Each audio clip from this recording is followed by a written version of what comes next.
എല്ലാവർക്കും ഒരിക്കൽ കൂടി തിരുനാളിന്റെ എല്ലാവിധ മംഗളങ്ങളും ദീപാനുഗ്രഹങ്ങളും ഒത്തിരി സ്നേഹത്തോടെ നേരുകയാണ്. ഇന്ന് നമുക്ക് വേണ്ടി ഇവിടെ തിരുനാളിന്റെ സന്ദേശം നൽകുവാൻ ഇവിടെ എത്തിച്ചേർത്തിരിക്കുന്ന വടവാതൂരും സെന്റ് തോമസ് അപ്പസ്തോലിക് സെമിനാരിയുടെ പ്രൊഫസറായ വർഗീസച്ചനെ ഒത്തിരി സ്നേഹത്തോടെ സന്ദേശം നൽകുന്നതിന് വേണ്ടി ഇവിടെ കൂടിയിരിക്കുന്ന എല്ലാവരുടെയും പേരിൽ കൃത്യമായി സ്വാഗതം ചെയ്യുന്നു.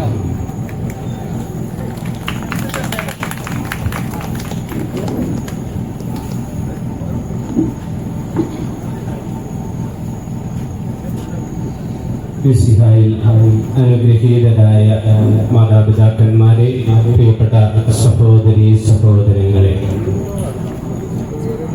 മനോഹരമായ ഈ സായം സന്ധ്യയിൽ ഹൈന്ദവ മതത്തിന്റെ പുണ്യസ്ഥലമായ ഈ ആഘോഷത്തിന്റെ ചുവട്ടിൽ നാം ഒന്നിച്ചു കൂടിയിരിക്കുകയാണ്. നമ്മുടെ ഇടവക മുഖ്യസ്ഥനായ വിശുദ്ധ അന്തോനീസിന്റെയും വിശുദ്ധ സെബസ്ത്യാനോസിന്റെയും വിശുദ്ധ ചാവറ കുര്യാക്കോസ് എലിയാസ് പിതാവിന്റെയും തിരുനാൾ നാം ആഘോഷിക്കുമ്പോൾ ഈ തിരുനാളിന്റെ മംഗളങ്ങൾ ഏവർക്കും സ്നേഹപൂർവ്വം ആശംസിക്കുകയാണ്. ഈ വിശുദ്ധരുടെ പ്രാർത്ഥനാ സഹായം വഴി നമ്മുടെ വ്യക്തി ജീവിതത്തിലും കുടുംബ ജീവിതത്തിലും ഈശോയുടെ സമാധാനവും അനുഗ്രഹവും ഉണ്ടാകുവാനായിട്ട് നമുക്ക് ഈ പ്രദക്ഷിണ വഴിയിൽ പ്രത്യേകമായിട്ട് പ്രാർത്ഥിക്കാം. തിരുനാള് ബാഹ്യമായ ഒരു ആഘോഷം മാത്രമല്ല, മറിച്ച് ഓരോ തിരുനാളും ദൈവം നമ്മെ വീണ്ടും വിളിക്കുന്നതിന്റെ ഓർമ്മയാണ്. ദൈവം നമ്മോട് ചോദിക്കുകയാണ്, നിന്റെ വേദനകളിൽ, നിന്റെ സങ്കടങ്ങളിൽ, നിന്റെ ഏകാന്തതകളിൽ നീ എവിടേക്കാണ് തിരിയുന്നത്? നിന്റെ ഹൃദയത്തിലേക്ക് നീ തിരിയുക, നിന്റെ ദൈവത്തിലേക്ക് നീ തിരിയുക, നിന്റെ സഹോദരനിലേക്ക് നീ തിരിയുക. ഈ ദൈവത്തിലേക്കും സഹോദരങ്ങളിലേക്കും തിരിയാനുള്ള ഏറ്റവും മനോഹരമായിട്ടുള്ള ദിനമാണ് ഈ തിരുനാൾ ദിനം. നാം ഇന്ന് അനുസ്മരിക്കുന്ന വിശുദ്ധ അന്തോനീസിനെ നാം ഓർക്കുമ്പോൾ കരുണയുള്ള പിതാവാണ് അദ്ദേഹം. അദ്ദേഹം വലിയ പ്രഭാഷകനായിരുന്നു. എങ്കിലും അതിനേക്കാൾ വലുതായിട്ട് അദ്ദേഹത്തിന്റെ ഹൃദയം കാരുണ്യം കൊണ്ട് നിറഞ്ഞതായിരുന്നു എന്നുള്ളതാണ്. അദ്ദേഹം ദൈവത്തെ കണ്ടത് അകമകലെ ആകാശങ്ങളിലായിരുന്നില്ല, മറിച്ച് പാവങ്ങളുടെ കണ്ണീരിലും വേദനിക്കുന്നവരുടെ ഹൃദയങ്ങളിലുമൊക്കെയാണ് അദ്ദേഹം ദൈവത്തെ കണ്ടുമുട്ടിയത്. അതുകൊണ്ട് തന്നെ വേദനിക്കുന്നവർക്ക് ആശ്വാസമായും വിശക്കുന്നവർക്ക് അപ്പമായും അതോടൊപ്പം തന്നെ നിരാശ്രയർക്ക് ആശ്വാസമായിട്ടുമാണ് അദ്ദേഹം കടന്നുപോയത്. നമുക്ക് വിശുദ്ധ അന്തോനീസിനോട് നഷ്ടപ്പെട്ടു പോയ കാര്യങ്ങൾ കിട്ടുവാൻ വേണ്ടിയിട്ട് ആത്മാർത്ഥമായിട്ട് പ്രാർത്ഥിക്കുന്നതാണ്. എന്നാൽ വിശുദ്ധ അന്തോനീസ് നമ്മോട് ചോദിക്കുന്ന ഒരു കാര്യമുണ്ട്. നീ നിന്റെ സഹോദരനെ നഷ്ടപ്പെടുത്തിയോ? നീ നിന്റെ ദൈവത്തെ നഷ്ടപ്പെടുത്തിയോ? നീ നിന്റെ സഹോദരനെ നഷ്ടപ്പെടുത്തിയെങ്കിൽ സഹോദരന്റെ അടുക്കിലേക്ക് തിരിച്ചു വരുവാനുള്ള ദിനമാണെന്ന്. നീ നിന്റെ ദൈവത്തെ നഷ്ടപ്പെടുത്തിയെങ്കിൽ നിന്റെ ദൈവത്തിലേക്ക് തിരിച്ചു വരുവാനായിട്ടുള്ള ദിനമാണെന്ന്. സ്നേഹത്തിന്റെയും സാഹോദര്യത്തിന്റെയും ഒരു അനുഭവത്തിലേക്ക് കടന്നു വരുവാനായിട്ടാണ് വിശുദ്ധ അന്തോനീസ് നമ്മെ ക്ഷണിക്കുന്നത്. അതുപോലെ തന്നെ നാം ഇന്ന് അനുസ്മരിക്കുന്ന വിശുദ്ധ സെബസ്ത്യാനോസ് ക്രൂരമ്പുകളാൽ ഏറ്റു പിടഞ്ഞു മരിച്ചവനാണ്. എന്നാൽ ആ ക്രൂരമ്പ് നൽകിയ വേദനയേക്കാൾ ഉപരിയായിട്ട് അദ്ദേഹത്തിന് വേദനാജനകമായിട്ട് മാറിയത് സത്യത്തിന് വേണ്ടിയിട്ടുള്ള ഒറ്റപ്പെടലുകളായിരുന്നു. സത്യം എളുപ്പമുള്ള വഴിയല്ല എന്ന് അദ്ദേഹം തിരിച്ചറിഞ്ഞുവെങ്കിലും അതാണ് ആത്മാവിനെ പ്രകാശിപ്പിക്കുന്ന വഴിയെന്ന് അദ്ദേഹം തിരിച്ചറിഞ്ഞതുകൊണ്ട് ആ സത്യത്തിന് വേണ്ടിയിട്ട് നിലകൊള്ളുവാനായിട്ട് തയ്യാറായ വ്യക്തിത്വമാണ് വിശുദ്ധ സെബസ്ത്യാനോസ്. അതുകൊണ്ട് തന്നെ അദ്ദേഹം നമ്മോട് ചോദിക്കുന്നു, നമ്മളും സത്യം തിരിച്ചറിഞ്ഞവരാണ്, എന്നാൽ സത്യത്തിന് വേണ്ടിയിട്ട് നിലകൊള്ളുവാനായിട്ട്, വിശ്വാസത്തിന് വേണ്ടിയിട്ട് സാക്ഷ്യം വഹിക്കുവാനായിട്ട് നമുക്ക് സാധ്യമാകുന്നുണ്ടോ? പലവിധ ഭയങ്ങളാലായിട്ട് ആകുലരായിട്ടാണ് നമ്മൾ നടക്കുന്നത്. കുടുംബത്തെ കുറിച്ചുള്ള ഭയം, അല്ലെങ്കിൽ ഭാവിയെ കുറിച്ചുള്ള ഭയം, അതുമല്ലെങ്കിൽ അടുത്തു നിൽക്കുന്നവരെ കുറിച്ചുള്ള ഭയം, അല്ലെങ്കിൽ വ്യത്യസ്തരായ മനുഷ്യരെ കുറിച്ചുള്ള ഭയം. ഈ ഭയത്തെയൊക്കെ അതിജീവിക്കണമെങ്കിൽ സ്വാഭാവികമായിട്ടും വിശുദ്ധ സെബസ്ത്യാനോസ് നമ്മോട് പറയുന്നത് ആത്മീയമായിട്ടുള്ള ആത്മധൈര്യം നമ്മുടെ ജീവിതത്തിൽ ഉണ്ടാകണമെന്നാണ്. ആത്മധൈര്യം നമ്മുടെ ജീവിതത്തിലുണ്ടെങ്കിൽ മാത്രമേ വിശ്വാസത്തിനും സത്യത്തിനും വേണ്ടിയിട്ട് നിലകൊള്ളുവാനും സാക്ഷ്യം വഹിക്കുവാനായിട്ടും നമുക്ക് സാധിക്കുകയുള്ളൂ. അതുപോലെ തന്നെ നാം ഇന്ന് അനുസ്മരിക്കുന്ന വിശുദ്ധ ചാവറ കുര്യാക്കോസ് എലിയാസ് അച്ഛൻ, അദ്ദേഹം പ്രാർത്ഥനയുടെയും ആത്മീയതയുടെയും മനുഷ്യനായിരുന്നു. മനുഷ്യനായിട്ട് നമുക്ക് മാറണമെങ്കിൽ മനുഷ്യന്റെ വേദന മനസ്സിലാക്കുവാനായിട്ട് കഴിയണം. ഒരു മനുഷ്യന് മാത്രമേ മറ്റു മനുഷ്യന്റെ വേദന തിരിച്ചറിയുവാനായിട്ട് കഴിയുകയുള്ളൂ. പാവപ്പെട്ടവന്റെ വേദന കാണുന്നില്ലാത്തടത്ത് ഞാൻ മനുഷ്യനാവില്ല, അവന്റെ കണ്ണീരൊപ്പുന്നില്ലാത്തടത്ത് ഞാൻ മനുഷ്യനാവുന്നില്ല.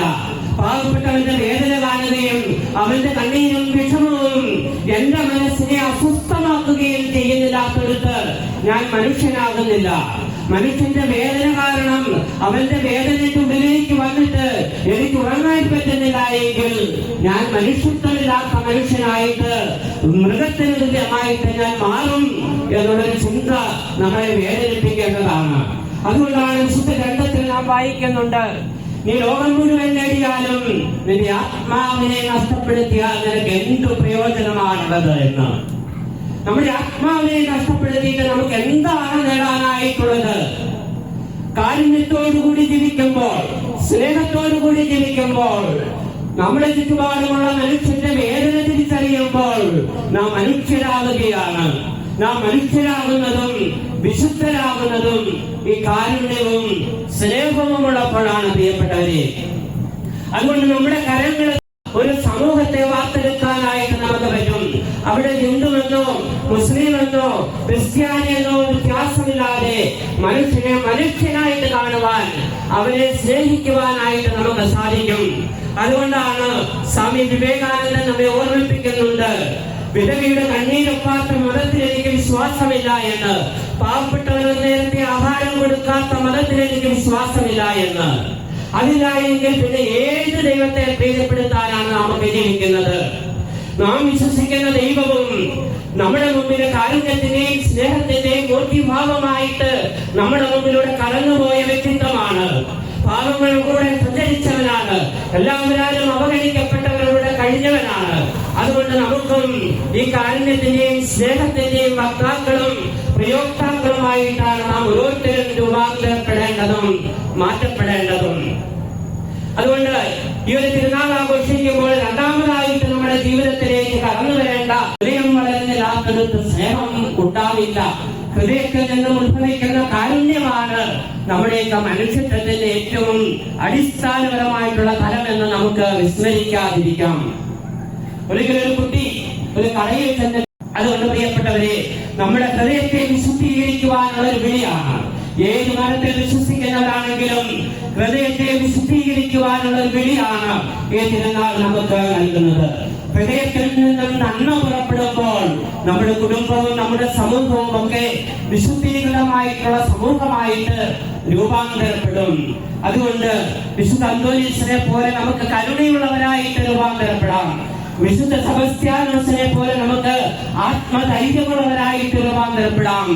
വിശുദ്ധ കുര്യാക്കോസ് പോലെ സമൂഹത്തെ മാറ്റുന്ന ആത്മീയതയുടെ വക്താക്കളും പ്രയോക്താക്കളുമായിട്ട് നമുക്ക് മാറ്റപ്പെടാം. അങ്ങനെ വരുമ്പോ നമ്മുടെ കുടുംബം അനുഗ്രഹിക്കപ്പെടും, നമ്മുടെ ഇടവക അനുഗ്രഹിക്കപ്പെടും, നമ്മുടെ സമൂഹം അനുഗ്രഹിക്കപ്പെടും. ഈ ഒരു തിരിച്ചറിവിലേക്ക്, ഈ ഒരു സൗഹൃദത്തിലേക്കും സാഹോദര്യത്തിലേക്കും നമുക്ക് തിരിച്ചു വരാം. അവിടെ കൂടി ഈ തിരുനാൾ നമ്മളിൽ നിന്നും ആവശ്യപ്പെടുന്നത് രണ്ട് കാര്യങ്ങളാണ്.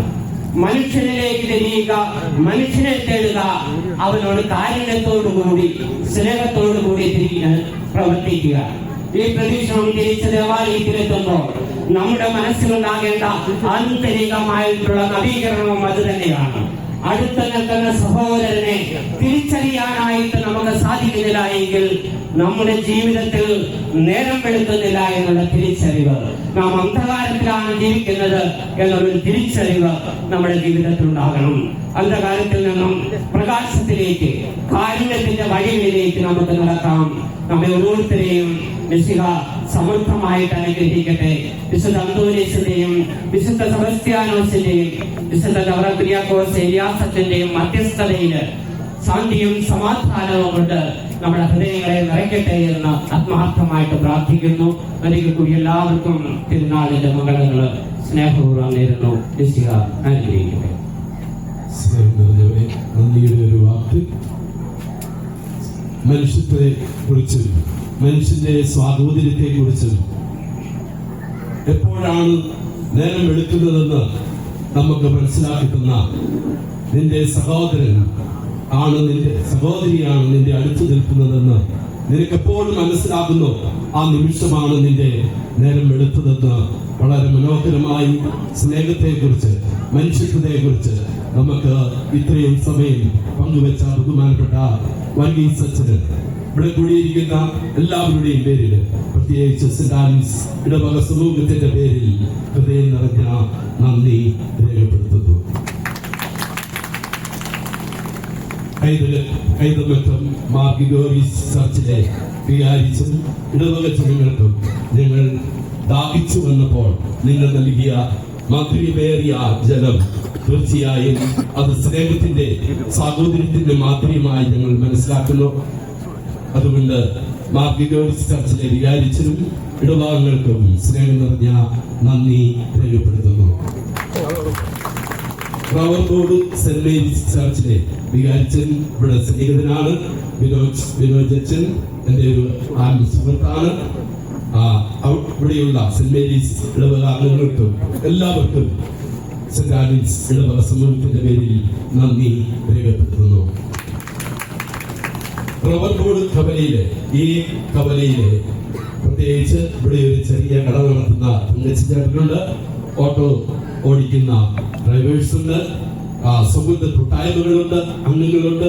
ഇവിടെ കൂടിയിരിക്കുന്ന എല്ലാവർക്കും സെന്റ് ആലീസ് ഇടവക ദേവാലയത്തിലെ എല്ലാ കുടുംബാംഗങ്ങളുടെ പേരിലും ഇവിടെ കൂടിയിരിക്കുന്നവരുടെ പേരിലും പ്രത്യേകം നന്ദി രേഖപ്പെടുത്തുന്നു.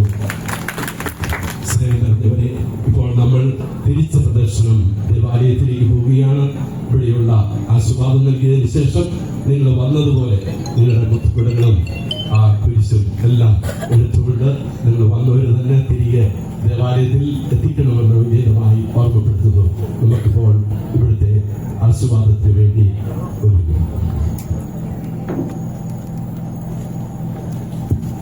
അത്ഭുതകരമായ വരങ്ങളായ വിശുദ്ധരെ അലങ്കരിക്കുവാൻ തിരുവുള്ളമായ ദൈവമേ, നിങ്ങൾക്ക് വേണ്ടി പ്രാർത്ഥിക്കുന്ന വിശുദ്ധ കന്യാമറിയത്തിന്റെയും ക്രിസ്ത്യാനോസിന്റെയും മാർഗോസിന്റെയും ജാവർക്കുര്യാക്കോസിന്റെയും സുഹൃത്തുക്കളെ പരിഗണിച്ചുകൊണ്ട് ഞങ്ങളുടെ ആവശ്യങ്ങളിൽ ഞങ്ങളെ സഹായിക്കണമേ.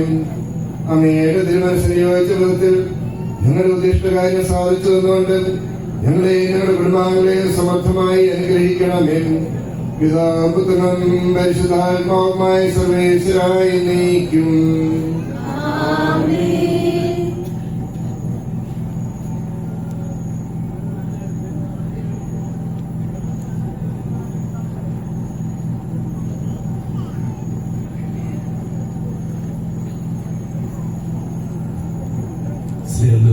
തിരിച്ച് ദേവാലയത്തിലേക്ക് പോവുകയാണ്.